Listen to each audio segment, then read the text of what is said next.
Durante las últimas semanas esta gráfica ha estado dando mucho de qué hablar. Del lado izquierdo vemos al mercado de valores de Japón, la gran subida que tuvo, después una caída catastrófica que fue catalogado como uno de los peores sucesos económicos en la historia. Es más, cada vez que se habla sobre una década perdida, se pone este gran suceso de Japón como ejemplo. Y del lado derecho tenemos al índice del Dow Jones de los Estados Unidos, que sorprendentemente se parece bastante a la gráfica de Japón. Y muchos inversores comienzan a tener la duda sobre si ya estamos viendo una década perdida o si la vamos a ver durante los próximos 10 años.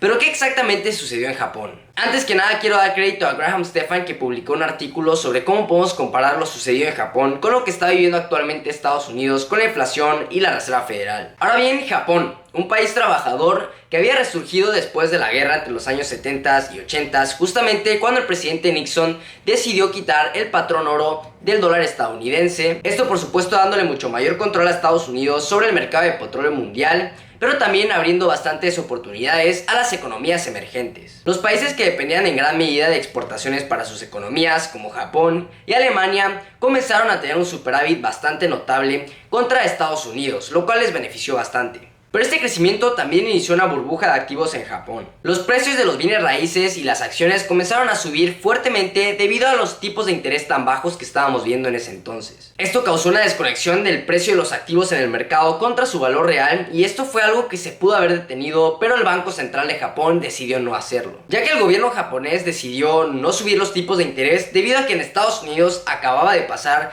lo que se le conoce como el lunes negro, y por esta gran incertidumbre que se vivía alrededor de todo el mundo, el gobierno japonés decidió no tomar cartas en el asunto. Pero viéndolo hoy en día, este fue uno de los peores errores económicos que se ha vivido en la historia debido a la burbuja y el estallido de la misma, que fue catastrófico. Ahora bien, la subida y la caída. La burbuja se recuerda como una triste advertencia contra el manejo irracional de los factores macroeconómicos que maneja un banco central y los mercados financieros. Pero es fácil olvidar qué tan alto puede llegar a estar una burbuja antes de explotar. Es por eso que te traigo estas estadísticas. De 1956 a 1986, los precios de la tierra aumentaron un 5000%, mientras que el índice de precios al consumidor de ese entonces tan solo se duplicó en ese periodo. Los precios de las acciones subieron 3 veces más rápido que las ganancias corporativas. El índice Nikkei de Japón pasó de los 10.000 puntos a los casi 40.000 en solo 4 años. En cuanto al mercado inmobiliario, este se valoraba en más de 2.000 billones de yuanes. O sea que en ese entonces el valor de la tierra de Japón, que es aproximadamente el tamaño del estado de California en Estados Unidos,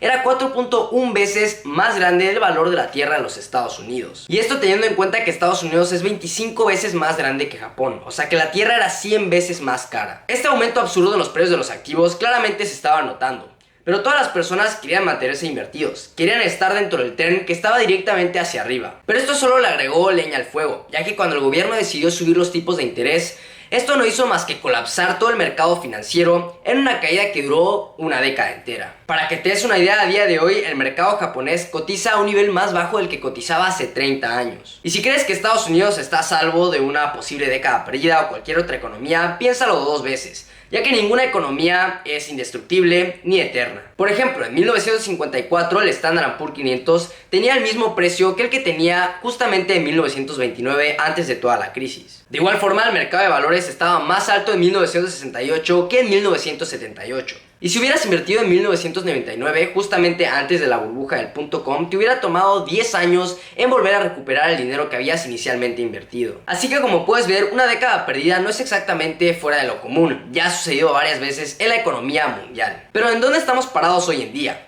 En cierto modo, lo que está pasando hoy en día con Estados Unidos, la alta inflación, la subida de tipos de interés, tiene algo de parecido con lo que sucedió en el Nikkei en Japón. Cuando la pandemia amenazó con detener completamente la economía de los Estados Unidos y del mundo en general, los bancos centrales decidieron bajar los tipos de interés a casi cero de forma artificial. Esto, claro, para estimular la economía, lo que provocó una alta especulación en todos los mercados y un rápido aumento en los activos. De hecho, 2 de los aumentos diarios registrados más grandes en el mercado de valores fueron durante 2020. El Nasdaq casi triplicó su precio y la asequibilidad de las viviendas cayó drásticamente. Pero cuando la Fed se dio cuenta de que la inflación se le estaba yendo de las manos, anunciaron su plan de la reducción de la hoja de balances y la subida de tipos de interés, lo que llevó a lo que estamos viendo hoy en día, una gran caída en los precios. El Standard & Poor's 500 ya lleva una corrección de más del 20%, oficialmente entrando en un territorio bajista, en un mercado bajista, y el Nasdaq arriba del 30% desde sus máximos históricos. Y aunado a que los precios de las ventas de las casas han estado comenzando a caer. Para empeorar incluso aún más las cosas, estamos viendo a expertos saliendo a decir públicamente que estamos experimentando el estallido de una burbuja financiera. Por ejemplo, Ray Dalio de Bridgewater fue uno de los primeros en anunciar la posibilidad de una década perdida. Afirmó que la demanda de los consumidores caería drásticamente durante estos años. Esto claramente disminuiría las ganancias corporativas y algunas empresas entrarían en pérdidas.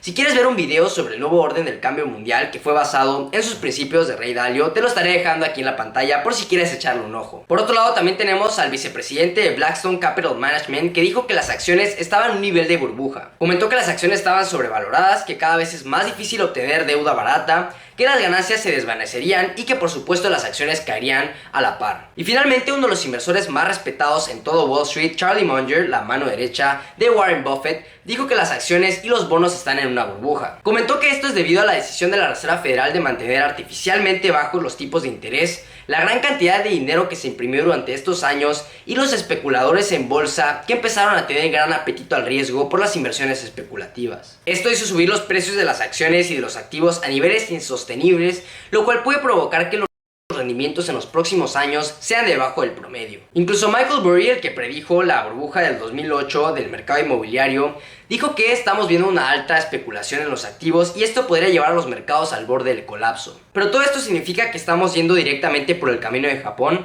Vamos a descubrirlo. Estados Unidos y Japón.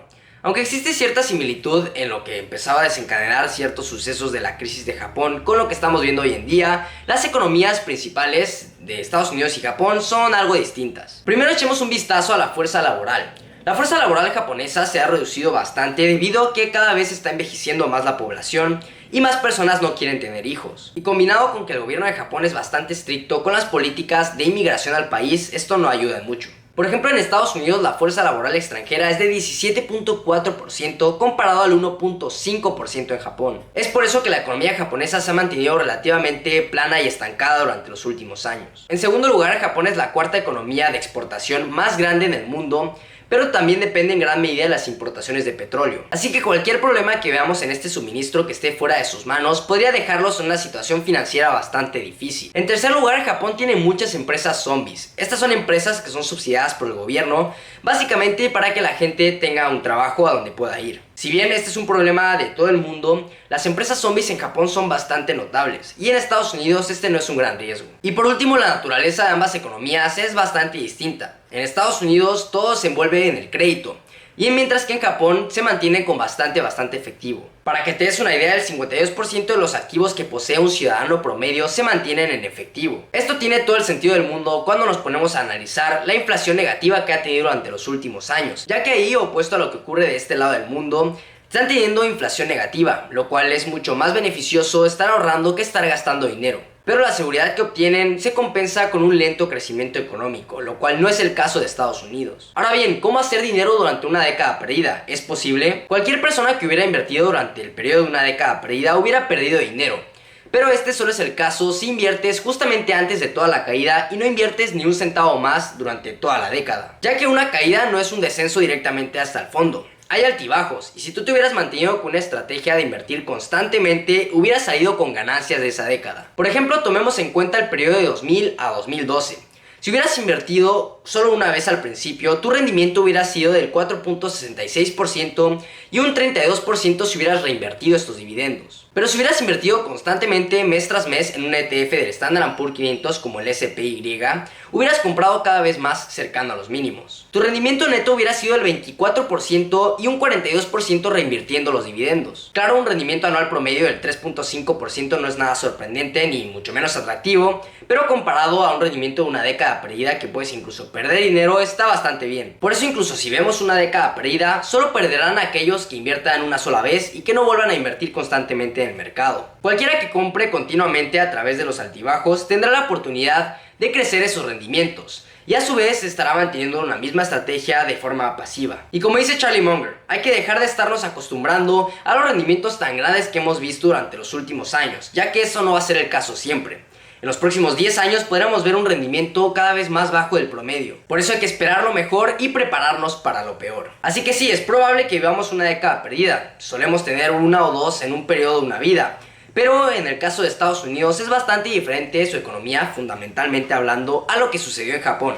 Por lo cual hemos visto que ha sobrevivido crisis, guerras, en un periodo muy grande de tiempo y siempre ha tendido a ir al alza. Así que bueno, eso ha sido todo por hoy, espero que te haya servido mucho este video, no olvides dejar tu like, comentar aquí debajo, sígueme en mi Instagram @aprende.invierte, también tienes debajo en la descripción el canal de Telegram por si quieres mantenerte al tanto de las noticias al momento y nos vemos en el próximo video.